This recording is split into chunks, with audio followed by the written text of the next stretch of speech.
Hey, good morning, Eastern Oregon, and welcome to this September 26th version of AM Live on EOA, your connection to Eastern Oregon, and all of our content is available on the EOA.network. There also is a place where if you want to support us and you appreciate the content that we bring you, there's a place where you can support us also. Here in a bit, we are going to have President and CEO Jeremy Davis from Grand Round Hospital will be here to talk to us about the build that they're just finishing and the grand opening, or the ribbon cutting, the public ribbon cutting, which is tomorrow. So, how are you, man? Good morning. I saw the volleyball pictures. First Friday. Yeah. It was fun. It was fun. First Friday. Yeah. We got. I was looking on social media this morning because I was wondering where Bud was. You know, like he didn't say nothing on Tuesday. He's in recovery. Yeah, I had known that he had. Yeah, I had known that he was. Yeah. So he was having some Bud. hip work done. Yep. Yeah. Yeah. Hopefully he gets home soon. So I mean, he'll probably tune in from wherever he Yeah. is. But I was like, man, Bud hasn't said anything today, so I knew that there was something going on. So I checked in on it. Good. Yeah. Yeah. Yeah, he's doing good though, I think, so Yeah. far. Yeah. Another day. We have kind of a slow weekend, thankfully. Not really, but kind of. Yeah, we don't have to stream any games. Yeah, there are no out of the three teams. There are no home games They're this all week. on the road. Yeah. They're all on the road, or I think they all play. I'll talk about it. Yeah, In the sports which is report. good. Tanya and I have been doing the away games, and we had a busy weekend last weekend, and so then when we looked on the schedule, it's like, oh man, that's great. Yeah, no We've no got games some this weekend. We've got some home projects we're trying to make headway on. Oh, So. fun! Sounds just fun. Before the winter gets here. Well, it's fun because we've got family. My side of the family will be at our house for Thanksgiving, and then her side of the family will be at our house for Christmas. And we have a sunroom on the back of the house that we put a real roof on and insulating the ceiling, and so we're trying to make that. My house I grew up in had a sunroom on it. What's that? The house I grew up in on Washington had a Yeah. sunroom. It still does, I think, but Yeah. it was the toy room for the little kids, you know, because there's a gap between me and my brother and the two younger ones Yeah. of 10 and 14 years.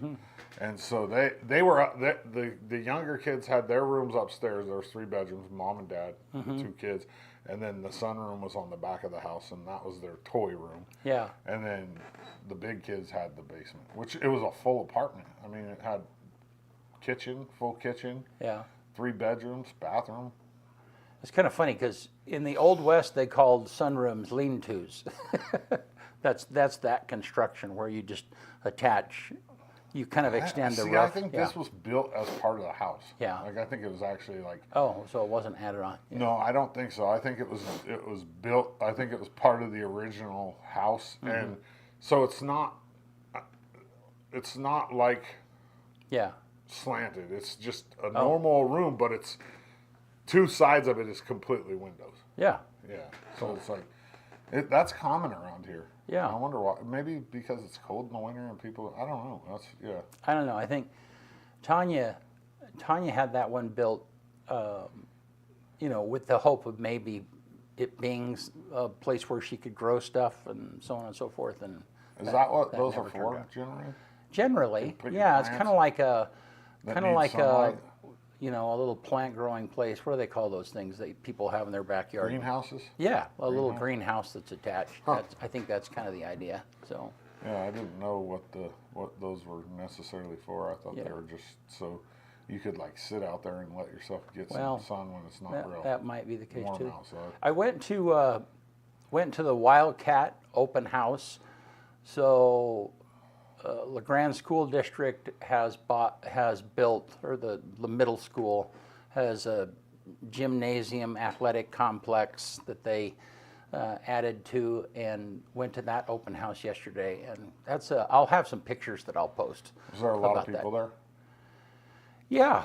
I mean, I was at the pre-event to the public event. Yeah, but still, it was good, and it was that windstorm right in the middle. Oh, I saw some pictures and some video on the internet. Yeah. Out on Booth Lane. Mm-hmm. It literally looked like those videos from like the Middle East. Yeah. Where people are out in the middle of the desert and they get caught in a. And there, Yeah, I mean you can't see 5 feet in front of you. No, it was crazy. Yeah, it was. And then they had a little fire.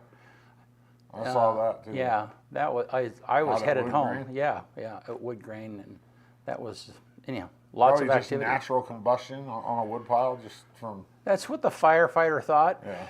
Thought it was. Yeah. Happens. And people might not know that when you have debris that just sits, it spoils. Yeah.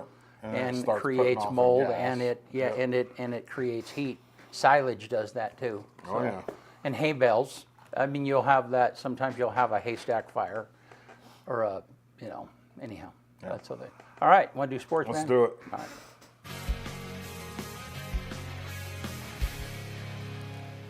AM Sports Report brought to you by Northwest Furniture and Mattress right here in LeGrand. Go check out their showroom. The Daggett family does a lot for this community, including supporting local athletics. Big Red Rocking Chair on Elm, off Adams in LeGrand. LHS boys soccer dropped a road contest against Ontario on Tuesday, 3-1. They host Nissa today at 4 o'clock at Community Stadium. So if you don't have anything to do, there's going to be a doubleheader, which I'm going to tell you about right now. LHS girls soccer hosts Ontario tonight at Community Stadium as well at 6 o'clock. So if you don't have anything going on, get up there and support the Tigers. LHS volleyball has a home game as well tonight. The Tigers host Baker for their first GOL matchup tonight. That first serve for that game is at 6:30 p.m., and that is at the high school gym. LHS football goes to Nissa tomorrow night for a 7 p.m. Mountain Time kickoff versus the Bulldogs. Around the GOL, Baker goes to Cascade. Pendleton goes to Estacada. Ontario is on their bye week this week, and Crook County goes to Gladstone. In football around the valley, Imbler goes to Crane tomorrow night. Powder Valley hosts Elgin for the Badgers homecoming. Union goes to Pilot Rock, and Cove hosts Adrian. With all these games are slated for a 7 p.m. kickoff tomorrow night. And a lot of them are on NFHS. I know the LeGrand game's on NFHS, so if you have access to that, that's where you can watch the LeGrand Nissa game. EOU volleyball. First off, congratulations to Haley Aratola on being named the NAIA National Defender of the Week. She was named Defender of the Week for the conference for the first time ever, which is crazy to me because she's one of the best liberos in the conference. And then she also got the national award. So congrats to her. It's her senior year. She's a huge part of that team.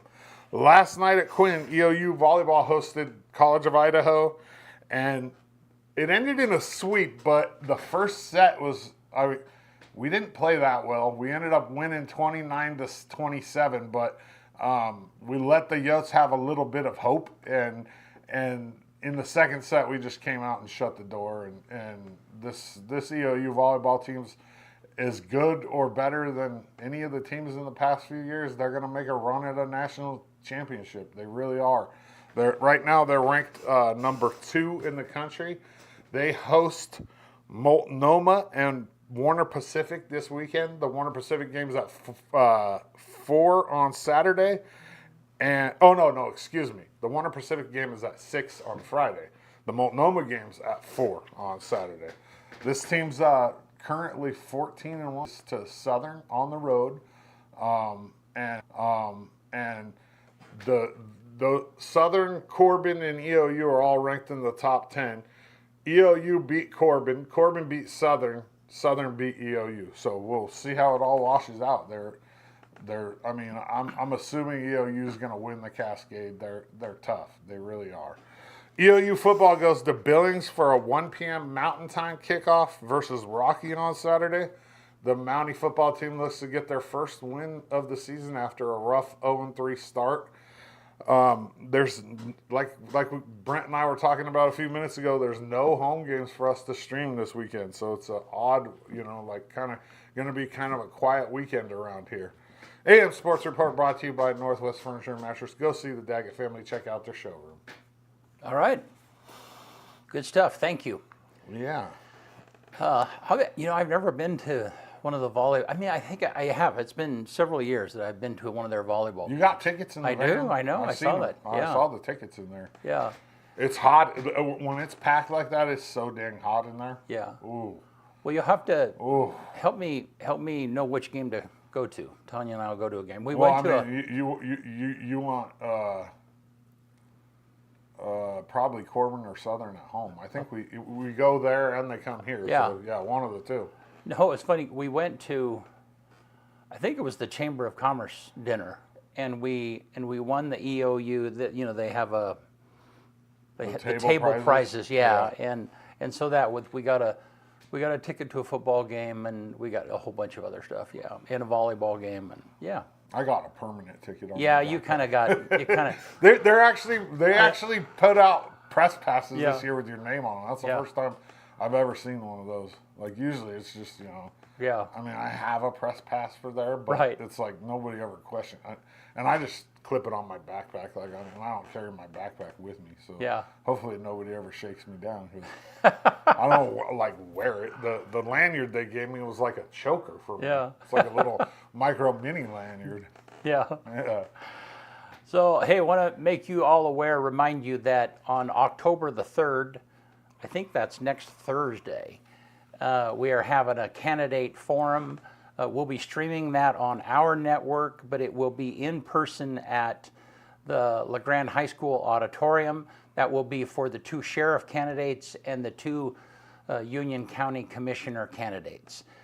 If you have a question that you want to submit, you can scan that QR code or go to that URL and submit your question. There will also be an opportunity for people to submit questions the night of at the event also. So be sure And to for check that people out. that don't know, it's the commissioners that are running, Jake Sievert and Mark Simmons, and then the sheriffs, Cody Bowen and Shane Rollins. Yep. So, and those are the 4 that will be on the ballot just right around the corner. So Yeah, it's coming right up. I Yeah. mean, it's like a month away, a little over a month, just barely. yeah, and Gosh. we're doing that. I mean, we're sponsoring that in conjunction with the Union County Chamber of Commerce. So it's been a good relationship for us to process that through. All right. We'll be back here in just a minute with President and CEO from Grand Ronde Hospital, Jeremy Davis. See you in a minute.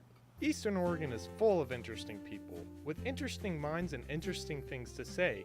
Here at EO Live, we're committed to connecting you to these intriguing people with EO Talks. We let our special guests share their ideas and life experiences with deep, open, engaging, and inquisitive conversations. You'll also be informed in depth on some of the most recent and relevant events, issues, and more. EO Talks on EO Live, your connection to Eastern Oregon, now on Roku. When it's packed. Yeah. All right. We're all right.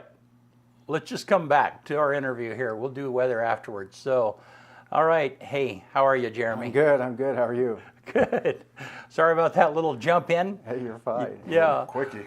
Yeah. So, how you doing, man? I'm good. It's exciting. It's a busy week. We're about to do our grand unveiling of the new building, and from what I hear, Sunset's going to open up here soon. I don't know if folks are more excited about the building or Sunset opening up, but just a big week and a chance to celebrate our staff and our community, and I think about what the school district with their Wildcat Center, and so just a lot of exciting things in Union County and investments in healthcare and education, which is exciting.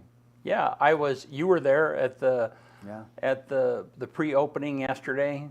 I want to say, I mean, they call it the VIP, but it's like I feel like the little kid at the big kids party when I go to those things. So, but no, and it's interesting, and it's funny because George was just here last week or good. recently, yeah, and we talked about how these 2 gigantic projects. I mean, certainly there's a big difference between the size of them, but still for little old LeGrand, you have you don't have construction projects like that happening every day. Yeah. And the grand openings are 2 days apart from each other. Yeah. Yeah. Well, again, I think you look at a lot of rural communities in the United States, and they're just barely holding on. And then here you look at Union County, you look at LeGrand, and we're growing and expanding. We're seeing new small businesses. We're you got Harbor Freight, you've got some other businesses that are opening up, and so again, I think we've got a great community, and we're continuing to try to grow and expand and make it a great place to live for families. Yeah, awesome. Now, you and I have had lots of conversations. Yeah. We've been talking about this project. We did some video production at the beginning of it, and so I've been kind of on the front end of the entire project. And so, but catch people up on why this was necessary, and this isn't this. Yeah, I mean, give us a little background here. Simply put, building codes change, and we basically had been grandfathered in terms of the ceiling height in our ORs for our HVAC system, and we were on a waiver, and that waiver was going to expire in 2028. I'm pretty certain we could have asked for that waiver to be extended, given the pandemic and everything that it's just disrupted the entire world. But I think Grand Ron, we're an organization that really doesn't like to kick the can down the road, and so we worked earnestly we brought in a consultant, we did a master facility plan. Luckily, the board had been preparing and saving and good financial stewardship for many, many years, knowing that we were going to have to reinvest in our facility anyways. So the time came where we had the funds. We did take on some debt as well, but there is good debt for the right reasons and for the right amount, and and we decided to kick that project off. And so the other thing too is beyond just the code compliance and kind of the changes and updates in terms of building codes, we have grown significantly. We've gone from about 62 employee providers to now almost 90.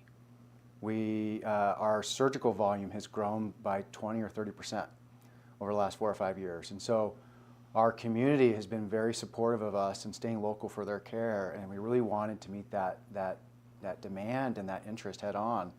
So, we could have waited until every little thing was quoted out in terms of the build, but we figured if we would have done so, we'd probably be breaking ground about now. Mm-hmm. It certainly wasn't easy to kick off a project during the pandemic, but and especially being on a hillside there. But I look at where we're at today, and I can't imagine not having this building ready to go and start doing surgeries next month to be able to take care of our community. Yeah, that's awesome. Yeah. Have you been, I presume that you've walked through the project? Oh, yeah. Has that been something you've been kind of monitoring personally? I've got my own little hard hat with my name on it, and I'll keep that as a token and memento forever. Yeah. I should say souvenir. Memento is Spanish for souvenir. We need to get you some Buckeyes for the back. I know. That would be sweet. Yeah. And but no, I think that's what's amazing about this is that those early stages when you're just looking at documents and plans and renderings, to then start seeing the superstructure come up and start walking through and start to visualize it, to now you're seeing the finished product with finishes and paint and ceiling tiles and some artwork and it all come together, and it's just beautiful. It's clean, it's fresh, lots of natural sunlight. I really think the community, when they have a chance to look at it, they're going to be impressed. We've had we showed it to our staff yesterday. We had kind of an open house for our employees, and just the excitement and the energy, and some of our newer physicians and surgeons that are here, they'll tell you when they walked in, they thought they were in a big city hospital. Yeah. In terms of how it looks and feels and the amenities. And really that, as you know, big city medicine, hometown touch is kind of our tagline, and we want to rival those big city hospitals with the care and compassion and services we provide, but it's that hometown touch, taking care of our neighbors, that really sets us apart. Yeah. Let's roll that drone video. And this is a video that I've shot over the last 2 years. It's funny, I was looking at the files the other day, and the mother folder is called, GRH Construction 22. Yeah, and so it was just, who would have, it's taken a while, but it has just gone by really quickly, No, and kudos to Boughton Construction and our Absolutely. architects, PKA. They have just been tremendous to work with. and have gotten involved in the community and have donated to food drives and others. And they also made it a priority to identify contractors and trades locally to try to keep as much of those construction dollars local. But yeah, it's been 2 years, but it doesn't seem like it's been 2 years. Right. So now the heliport is when's the target date for it opening? Yeah, so we are hoping as early as the end of the month. We were hoping to be able to land a helicopter tomorrow. Okay, that was for the grand opening, but we don't have the certificate of occupancy yet to be able to land. Okay. So the individual that licensed the helipad is back east, and so we want to make sure that all of our ducks were in order before we commission that person to fly out and certify the space. So the last I heard is hopefully by the end of the month is we'll be able to resume landing on the helipad.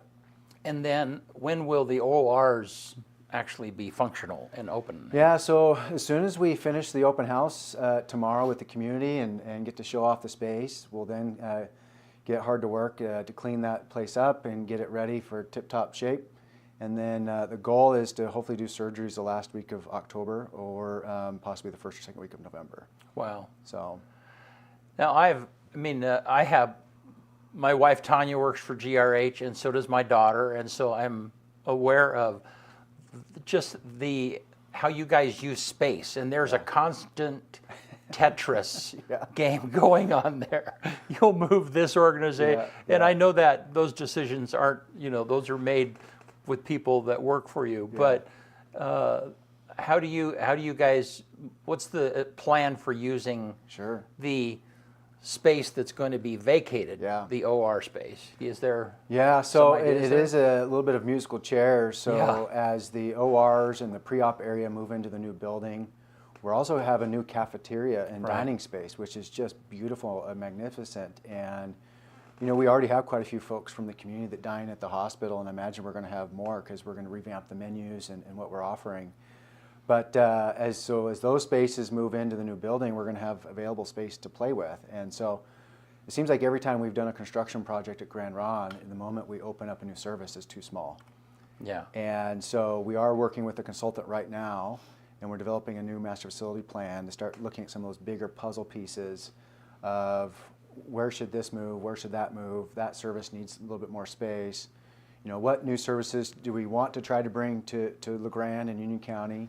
How much space does it need? So it's a really data-driven initiative and endeavor to kind of weave that puzzle together. So we've got a plan for space allocation for the future. But it's always subject to change depending on, retirements, new services, provider recruitment. But at least now we want to have a plan that we can kind of march towards. Yeah.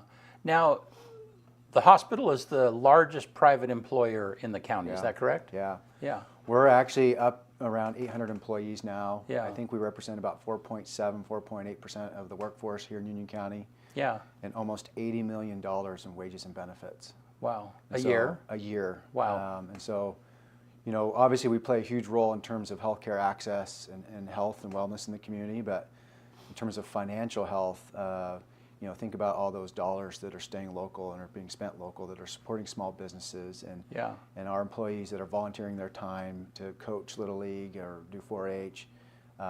So it really is a community affair and a labor of love. Is there ever a time that, you're at home or you're off, you're unconnected, and it's like, I'm responsible for these 800 people? I mean, clearly you have leaders that are accountable to you, but I mean, is that pretty daunting at times? It is. I'll tell you, it was, especially during the pandemic. I can't imagine. You worried about not only these employees, we've seen that a lot of rural hospitals are reducing services and many are getting acquired by other hospitals and then laying off staff.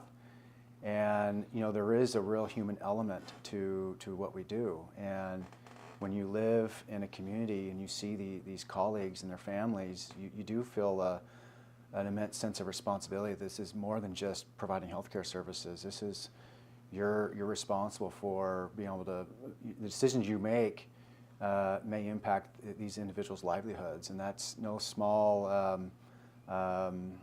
What's the word I'm looking for? That's no small thing to not worry about. Yeah.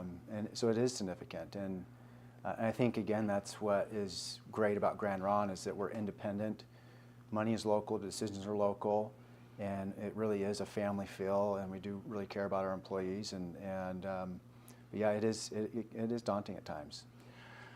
So I know that you are very good at talking about rural health care, and in fact, Congress, you went back and talked about that in front of a panel at Congress and so on and so forth.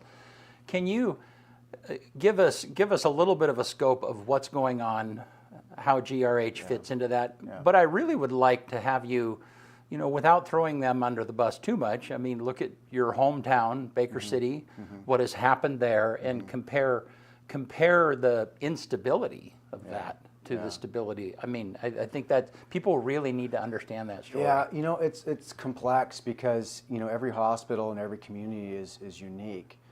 But the fact of the matter is most rural hospitals are in communities where they're going to have a higher percentage of Medicare or Medicaid patients, and typically Medicare and Medicaid don't even pay us what it costs us to provide the care. Not what we charge, but what it costs. And then you throw in the pandemic on top of it, so you had a lot of these hospitals that were already struggling financially. Leading up to the pandemic, I believe there was about 148 rural hospitals that had closed since 2010. We were averaging about 2 a month in the United States. And then you throw in this crisis situation where patients stopped coming into hospitals because they were scared of getting COVID. Or we had to stop doing elective surgeries at the request of governors because they wanted to preserve PPE. And so typically a crisis like that doesn't make you stronger financially. and now luckily the federal government stepped in and there were some federal relief dollars, and so that buoyed up a lot of rural hospitals.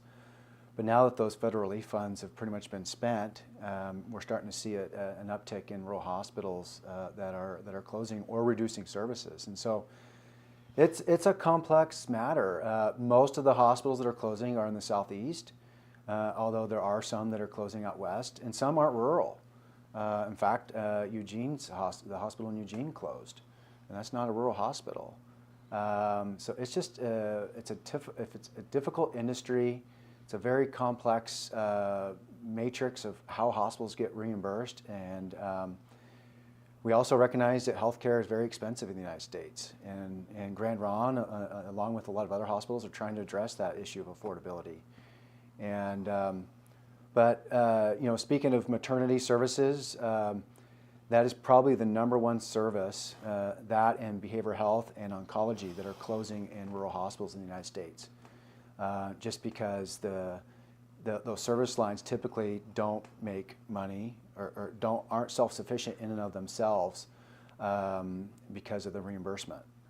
And luckily for us, we did about 240, 250 deliveries a year. We're now up to about 300 a year now. We're getting a lot more patients now out of Baker County that are coming to see us. But it's tough. Access to maternal services in the United States is a challenge right now. And I do applaud Senator Wyden and others in Congress that are trying to address this because there are maternal deserts that are popping up, and hopefully we can be on the front end of trying to preserve that critical access of maternal services.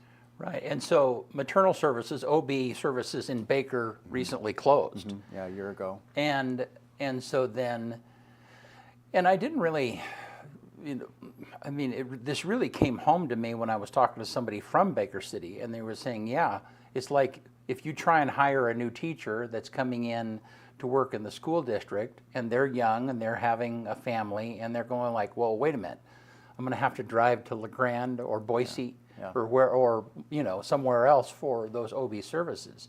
I mean, that's a big deal. It is, and they kind of call it a three-legged stool. For a good community, a strong community, you've got to have health care, you have to have really strong education, and then that third leg is you can choose what you want. Some communities will say it's churches, some will say it's law enforcement, But nobody debates that you have to have good health care and you have to have good education to have a really strong community. And if you don't have good health care, you're right. You're going to have a challenge recruiting professionals to your community. You're probably not going to get small business owners that want to try and prop up a business or relocate a business to that town because they want access to healthcare services. And this is where I think, you know, we're just so grateful for the support that we've received from the community, and that, you know, I hate to use the term buy local because, you know, healthcare, I don't know if it's something you really shot for, because if you had your way, you don't really want to use healthcare services. Right. Yeah. Everybody, I don't know of anybody who enjoys getting a shot or having a surgery, but the fact that we've had great community support, we've been able to continue to grow and reinvest. And I think that synergy and that momentum has carried us through the pandemic and has allowed other organizations to invest in their respective businesses that make the community stronger. So this is a little bit of a harder question, financial question. I know that, you know, finances, you're in the middle of that. So so certainly, you know, one of the things that has been done, and you've helped propagate that, is to expand services. Mm-hmm. You know, whatever that might be. And I mean, you could name those right off the top of your head. Some of those services probably don't pay for themselves. Yeah. Okay. And so then how do you balance that? I mean, you know, I just kind of, I presume that orthopedic stuff, that's probably a pretty good, you hope that that's a moneymaker. Yeah, it does well. But you've got to balance other stuff that doesn't. I mean, so how do you but at the same time, because you care about the community, because the hospital is independent, because you're wanting people to shop local and all of those things, how do you make those decisions? How do you increase, you get where I'm going here? Yeah. It's a balancing act. And luckily, you know, we're a hospital that's financially stable. And even during the pandemic, we were able to make a profit every year. And so when you're in a position of stability, it allows you to reinvest in some of those services that maybe don't generate a profit for the organization. And I think, again, that's what differentiates Grand Ronde from a lot of other hospitals, is that, you know, we don't just look at the financial return of the service line. We also look at the community benefit. We are very much focused on community health and community engagement. And we also recognize that if we're going to lower the cost of health care for whether it's Union County residents or, you know, on a broader scale Americans, we've got to figure out ways to keep them out of the ER, and in some regards keep them out of the hospital. And so a lot of insurance companies and a lot of other contracts are moving towards value-based care. To where, you know, we're trying to get upstream and create a healthier community, and that's where the incentive is. And so it's a balancing act, but again, luckily for us, we have had great financial stewardship for many, many decades. And so we're not in that kind of boom or bust situation as a lot of these really rural hospitals are. That has allowed us to, you know, when we hear of needs that are unmet in the community, we can analyze that and say, you know what? Yeah, we can do that. We've got the staff, we've got the resources. Let's prop that up because that's going to make a difference. You know, a great example I'll tell you is in the past, if there was a patient who had dialysis, who was on dialysis in this community, and they came to our hospital and needed to be admitted to the hospital, they were likely going to be flown out because we did not offer dialysis services in the hospital. And most people who are on dialysis need that every 2 or 3 days. And so if they came into the ER and had pneumonia and needed to be admitted for 2 or 3 days in the hospital, they were going to miss their dialysis treatment. And so by virtue of missing that dialysis treatment, they needed to be flown out. That's not cool. Right. And so our team worked really hard for many years, and we bought a couple hemodialysis machines. We partnered with a couple nephrologists via telemedicine, and we were just able to prop that up this year. And so you're talking potentially 25 to 30 patients a year. That's a lot of effort and a lot of work for 24 to 25 to 26 patients a year. But I tell you what, if that's one of our colleagues, one of our coworkers, one of our employees' parents or grandparents, if it's one of our neighbors or one of our community members, it's worth it. Right. And that's an avoidable cost. They don't have to get flown out anymore. And then you couple with the fact that our readmission rates at Grand Island Hospital are, we were already below the national average, state and national average, and we just reduced it by 40%. So you are less likely to end up back in our hospital within 30 days. That is quality health care. Right. And so we have a sense of pride that if you come to our hospital, that we want to take care of you because we do good work. Yeah. Good stuff. Thank you. So a little bit of a question. Why? And I know I'm asking you questions that I know the answer to, but I want you to explain this to people because I think it's important. Why is it important to build such a beautiful facility right now? I mean, why? You know, I mean when I was at the high school or at the Wildcat Center yesterday, you know, I mean, just the amount of equipment. Yeah. Yeah. You know, the chairs, the tables, you know, and you know, George talked about how whenever we could buy a more quality, you know, something more quality, we did that for the benefit. But so there's a whole ton of value judgments, you know. Yeah. And I mean, I know that the chairs in the waiting rooms are super expensive, and I know that. So how do you, why is it important to build such a beautiful facility? Because I know that when people go into this, there's gonna be some wow. Why was that important?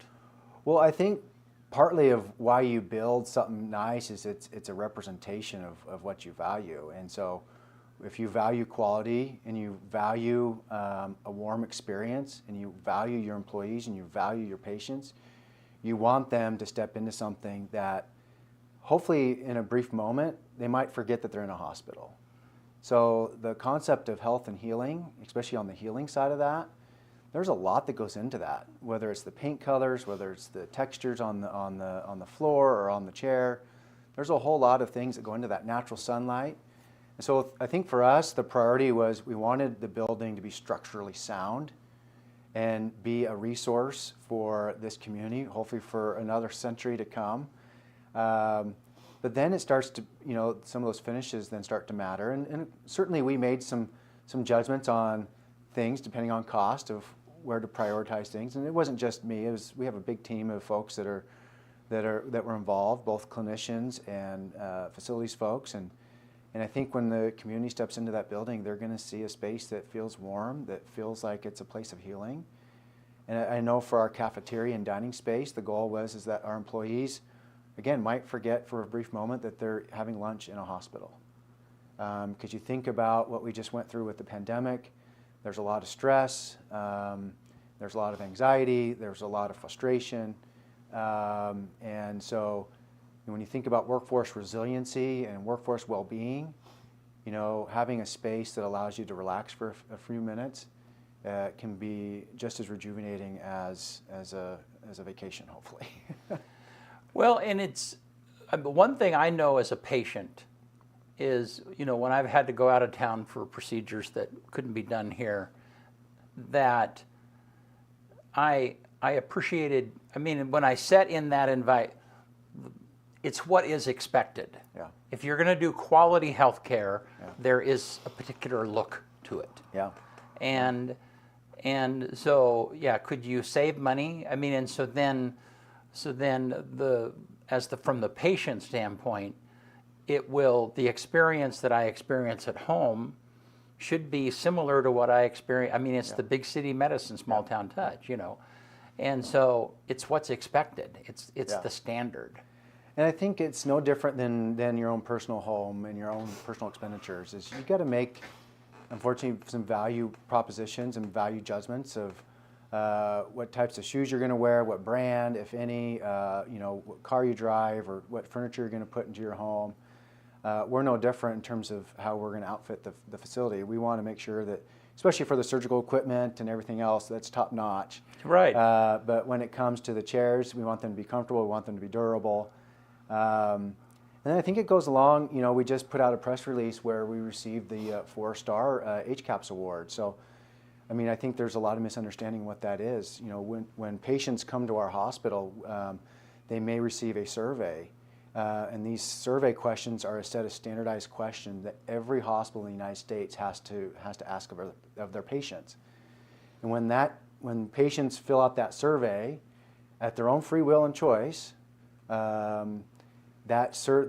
data is aggregated and statistically validated, and then it's benchmarked against other hospitals in the United States. And we were recognized as a 4-star, which puts us in the upper tier of hospitals. And so again, I think that speaks to the culture of our staff and that the caring and compassion, that we really are taking care of our neighbors. And it's a difference maker when you're gonna, and we hope for the patients too, that it's comforting to see that the person that they might see at the rodeo or at the fair or refereeing a high school football game is also the person that's doing their registration at the hospital, or they're the ones that's taking care of them as a nurse, or their physician is also their son's basketball coach. Mm-hmm. I mean, that sense of community and that interconnectedness, I think, really is what makes healthcare special in a rural community. Okay, so we're going to give you a chance to brag a little bit about yourself, but there's a downside too, and that is and this is more the Windy Roberts area. How much do you guys donate? How much do you essentially write off every year? So in other words, people come in, they receive services, and it's either discounted or written off totally. So our community benefit number, it ranges between about $5 and $8 million a year. And so that is in-kind services, that's, community support, some public health projects, but also financial assistance. Really proud of Grand Ron. This was in place before I arrived, but our financial assistance policy was one of the most generous in the state. So we qualified more people for financial assistance than what was legally, or not legally, but regulatorily required of hospitals. And I think that also shows that we really care about our community and our neighbors. And we know that healthcare is expensive. And now the state did raise the threshold a couple years ago, and we were already hitting it. But I think that just speaks to where our minds are and where we look, is how can we take care of this community? The dollars are local, the care is local, and we want to continue to have that eye towards our community and their health and wellness. Thank you. And so then the other side of that is healthcare is expensive, as you mentioned. Why? Help us understand a $10 aspirin, for instance. Yeah, I don't know if that's what they're running these days or what, but you know what what I'm saying. Yeah. To simplify it, we have to create a charge master, or a charge for everything that we administer and every service that we provide, and we have to charge that regardless of the type of insurance that they have. And so when you have insurance that doesn't cover the cost of what it costs to provide the service, we have to, like most businesses, there's going to be a markup. Right. And so we have to create a charge that's high enough that allows for the aggregate payments from the various payers that come in to cover the cost and have enough to create a profit, so we can reinvest into our employees, we can reinvest into our facility and our services. And so that's why you hear these crazy stories, is that you have to charge a pretty high number because it's backing into a number because of the various different rates that we get paid from insurers. I have a question about that. Yeah. Does the hospital, so obviously hospital services are something that we have to have, right? Yeah. You're dying, you got to go to the hospital. Is that why you can do that? Because if I go to Safeway and I want to buy a head of lettuce, say, and I only have 30 cents, the next guy's not going to pay $1 more for the head of lettuce because I only paid 30 cents. You know what I mean? Right. Yeah, so no, I don't think it has nothing to do with because we're the only hospital in town. The reality is we benchmark our charges to other hospitals. And in fact, okay. Again, and you also have to look at the cost of the service. So, For example, if you want to take the ER, for example, that's a 24/7 department. We never know if 2 patients are going to come in or 62 are going to come in. Yep. And so we have to staff that at a minimum level based upon historical norms of volume, and we have to then create a charge structure that's going to cover that cost. Gotcha. And allow us to then also upgrade the equipment that's going to be needed, and so on and so forth. So, in fact, some benchmark data that we have is we are right in the middle in the state in terms of our charges on a kind of a per unit basis. And so we're not the cheapest, but we're also not the most expensive. And that's kind of where we want to be, is we want to be right there in the middle. And again, we've got the financial assistance policy. But we recognize that, again, and actually our new strategic plan, one of our key pillars is population health. We want to get upstream. You know, our foundation, which is helping to raise funds for this project, it's a Healthier Together campaign, and really it's about getting upstream to raise funds to allow us to get upstream and try to bring in more primary care docs, expand behavioral health services. Because the goal, ultimately, if hospitals do their job well, is we won't need hospitals. Right. I mean, we are seriously trying to figure out how to keep this community healthy at our own You're investing in that. at our own solvency, Right, yeah. because that's the right thing to do. Do you think that that's the public's biggest misconception? Like the whole chart, you always hear people say, I paid $47 to have him stick a needle in my arm or whatever. You know what I mean? Do you think that's the biggest misconception? There's lots of misconceptions, but the fact is healthcare is, it's highly regulated, and it's extremely expensive. There's a lot that goes into it. And there's a lot that goes in. Think of it as a blender. I mean, there's all kinds of different ingredients, but once you mix it, it's hard to pull one thing out and just say, well, that's it. Yeah. And so, but I can assure you that our board and executive team, we recognize that affordability and cost and quality and outcomes and patient experience are extremely important. Right. And, obviously we've got great community support, and we're grateful for that. So, thank you. Yeah. And I know that is something that's often misunderstood. And and the other thing that people don't understand is that you might set a price, but you have insurance, and they're going to say, "No, this is what we're going to pay you." Pretty much nobody pays that price. End of the story. Yeah. You know, one of the analogies I like to give is, it's like healthcare is just so different. You know, we render the service, and then you pay 6, 8, 10, 12 weeks later, it seems like. And, but, if I were to go into McDonald's and say, I want that Big Mac meal, but I only want to pay $1.20, McDonald's isn't probably going to give you that Big Mac meal. Yeah, right? You're not getting a Big Mac. But here, we render the service, and then we get payment way later. And so it's a very, again, how healthcare is paid for and financed in the United States is very complex. And, I know there's lots of efforts to try to streamline it and make it simpler. And we've got financial counselors that are there to help explain it and help people understand it. But, we render the care, and then we figure out the payment later. Yeah. And again, we try to qualify as many people as we can for financial assistance who don't have the insurance to be able to cover it. Yeah. So talk to me a little bit, and I know you have a lot of experience in this. Talk to me about what it's involved in recruiting physicians to rural. Yeah. Yeah. And how we've done in that area. Yeah, so recruiting providers is tough.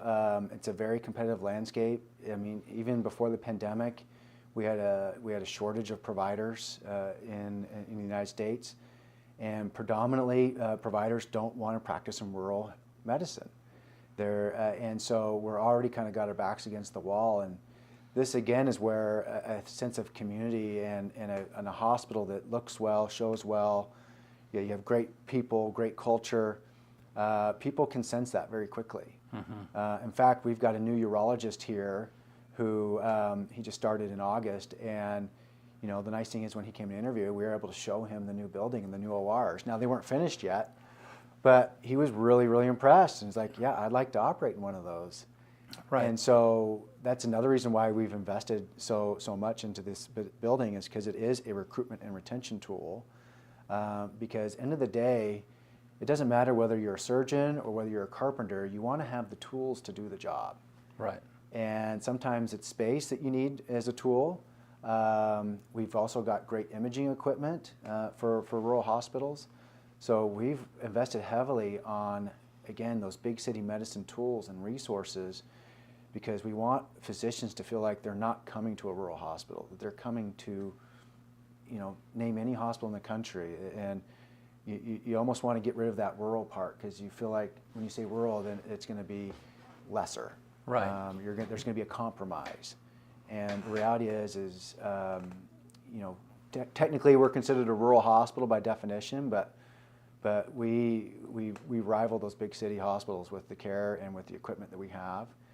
And and I think the community, the sense of community here is also very important. The fact that the school district has been investing and growing, with Central Elementary, the new elementary school in the last decade plus, the new Wildcat Center, with some new small businesses and so forth. You've got EOU here and their new field house and the sports. There's a lot of people that can see them in the recreational activities we have here. They can see themselves living here because we're not a boom or bust town. Right. We're stable, we're growing, and most of these providers want to come to a place that they're going to be valued and be able to make a difference and take care of the community, and they can do that here. Recruiting providers for you, I like to liken it to recruiting athletes at EOU. It's very similar. Yeah. Like, star athletes don't say, I want to go to EOU. Yeah. They come here, they experience the facilities and the culture, and then that's what draws them in. You know what I mean? Because I mean, like, growing up, I didn't want to go to EOU. You know what I mean? Like, I wanted to go to somewhere big time, Long Beach, or you know what I mean. So, but the culture and the facilities is what really draws the people in. And the other thing that's been huge for us, as I mentioned, we're up to almost 800 employees now. I think we've got almost 90 employed providers. And so when somebody's being recruited, they see a hospital that's got an infrastructure and a critical mass where they're not coming to a medical desert. All right. Where they're going to be the only doctor within a 180-mile radius and have to get on a horse and go to the four corners of the county to deliver care. And so there's going to be a camaraderie, there's a teamwork, there's a medical community where when a complex medical issue comes up, there's other resources in play. And so that's hasn't been built overnight. That's been in the making for decades. And and again, I think the hospital, and you got the school district and the university, and just we all know this. It's a wonderful place to live and raise a family. We have a lot that's going for us, and hopefully we can keep it that way. Yeah. And I'm fortunate. I take the physician or provider photos when they come in, and so on. So I kind of have this opportunity to have first crack at them, sometimes before they're even arrived here permanently, And I ask them, where are you from, and why did you choose? And the response I get many times is when I looked at the amount of services that is offered by GRH. I mean, it's the lack of medical desert. They felt like, wow, this is good. Yeah. Everybody that comes and interviews, I meet with them in my office, and one of the first things out of their mouth is, "You're bigger than I thought."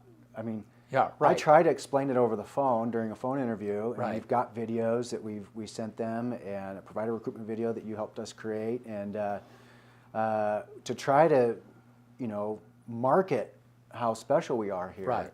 But until you see it, and you get to see the faces of our staff, and you get to walk the halls, and you get to see the buildings and the structures, then it really comes to a head, and they're like, "Wow, you weren't kidding. You are bigger than most rural hospitals." And I think that's again just been a big draw for us, is that they can make a difference, but not feel like they're going to be on an island. So are we unique? I mean, I know we are, but when you've had the opportunity to look at other rural hospitals that are like us, I mean, are you happy with where we are in comparison to others? Yeah, I think, I am very happy. Is there opportunities for improvement and growth? Absolutely. Yeah. But when you scan the landscape, we should be very proud of what we're doing and our accomplishments. And it's not easy. It takes, they say it takes a village to raise a child, and I think it takes a village to support a community hospital. For sure. And so, we're very privileged and very fortunate to be where we're at, especially when you consider the political landscape and the reimbursement landscape, and healthcare is always in the crosshairs. This presidential election, we're not seeing healthcare as much as a hot topic, but when healthcare, I think, is over 20% of the GDP in the country, I mean, it's a topic. Right. And these baby boomers are starting to age, and that was another reason why we wanted to invest in this facility. Is we anticipate the Medicare population to grow in Union County, and typically when you get older, you need healthcare services, and we wanted to make sure that they had access to those healthcare services here. Yeah. Right at home. Awesome. So you guys, and we talked with this about George, you guys bought the property right across the street. And I like to say that's my suggestion. I think I asked somebody, how come you don't, but I know you guys have been thinking about that. What's your plans there? We were thinking about putting in Topgolf. No, I'm just kidding. That would be a good spot. Not really, with the kids playing at recess. Okay. No, the real goal, we're landlocked there, and so as we've continued to grow, we need kind of a pressure relief valve, and so I'm grateful for the school district and partnering with us and selling us that land. So right now, once Boughton Construction vacates that space, we're going to put some surface level parking. So parking is probably the number one issue that we hear from our employees and from our patients. And then hopefully down the road, we can maybe put a parking structure there.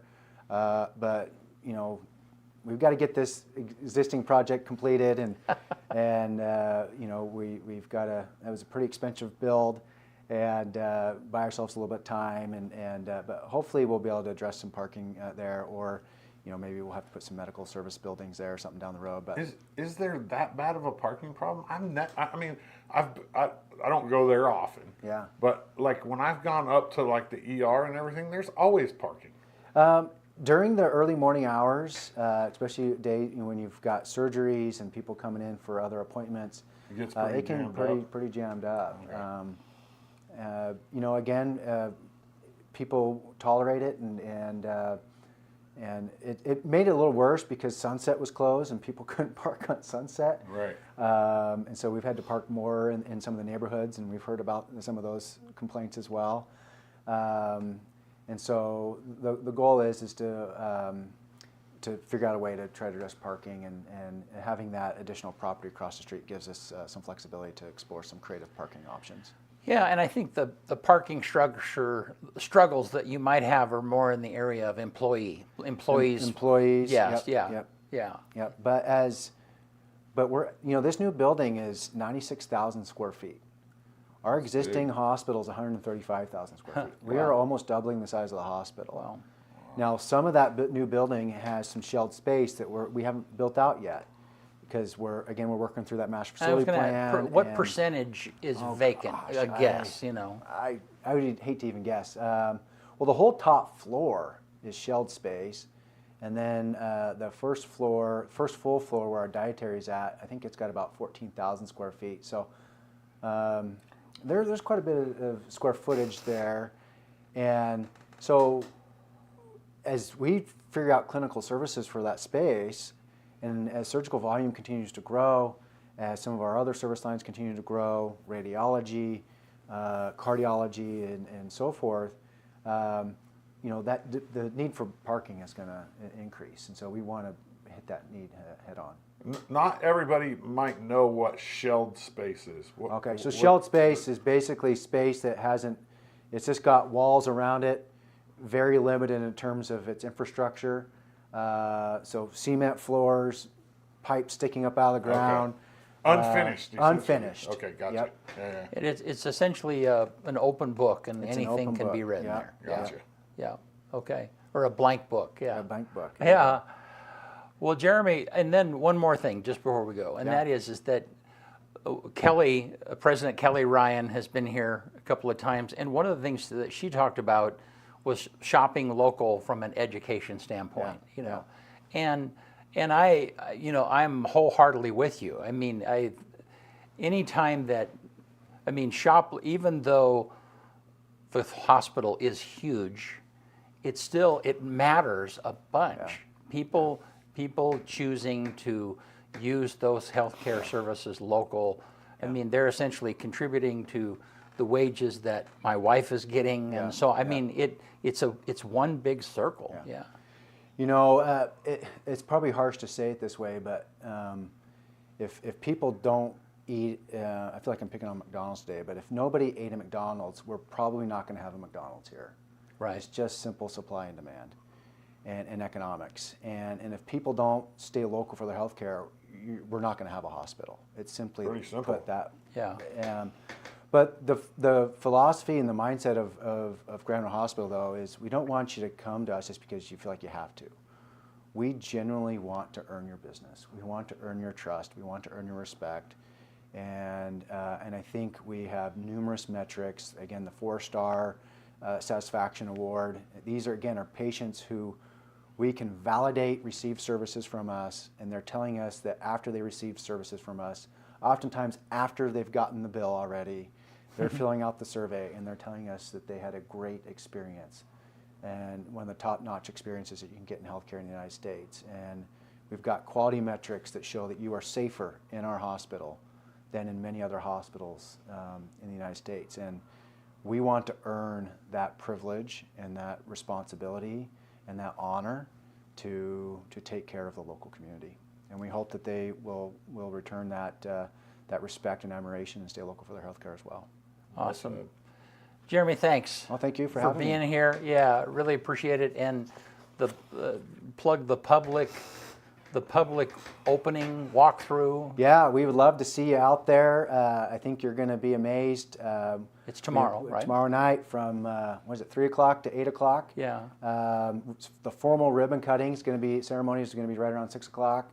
But yeah, bring the family out, see the space. I think it's something that you're going to be really proud of. And again, we built this for you. So. And they're going to be able to walk through the ORs and they'll be able to walk through the ORs. Last time, probably they'll be able to do that. Yeah. And hopefully you'll never have to see those ORs again. But at least if you do have to come or a loved one has to come, you can see the space and have a sense of confidence that this is a great space for healing and hope and for healthcare. Awesome. Very nice. Hey, thanks so much. Oh, thank you. Yeah, appreciate it. Want to get us out of here? Yep. September 26th, on this day, 1789, Edmund Randolph becomes the first U.S. Attorney General. And then that same year, 1789, Thomas Jefferson appointed the first U.S. Secretary of State. John Jay becomes the first U.S. Chief Justice. 1872, on this day, the Shriners opened their first temple in New York City. It was called the Mecca. 1964, TV sitcom Gilligan's Island, starring Bob Denver, debuts on CBS. And then 5 years later, The Brady Bunch debuts on ABC. 1982. This was a good day for TV because guess what happened in 1982? Knight Rider. Knight Rider debuted on NBC. 1986, on this day, Run DMC is the first rap group to hit the top 10 with their single Raising Hell. 2022, NASA's DART mission successfully crashes into the Dimorphos asteroid in the very first planetary defense test. On this day, the number one movie in 1974, The Longest Yard with Burt Reynolds. And then the quote of the day comes from Phillips Brooks. Character may be manifested in the great moments, but it's made in the small ones. One more time. Character may be manifested in the great moments, but it's made in the small ones. Good stuff. Yeah. Hey, thank you, Jeremy. Thank you. Thank Yeah, you for I having me. appreciate it. Appreciate it. Yep. We'll see you guys soon. See you next Tuesday.